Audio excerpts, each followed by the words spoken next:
сыйлайын деп келдім.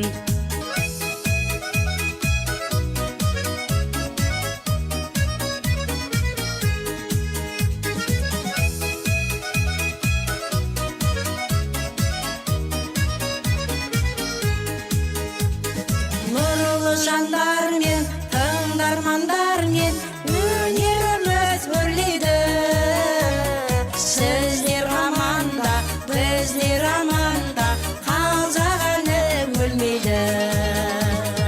Күнімде нұрлы көктемдей, жалынды жырмен от бердім. Көңіл күймен өнер сүйген халқыма ән сыйлайын деп келдім. Көңіл күймен өнер сүйген халқыма ән сыйлайын деп келдім. Құтты болсын деп келдім.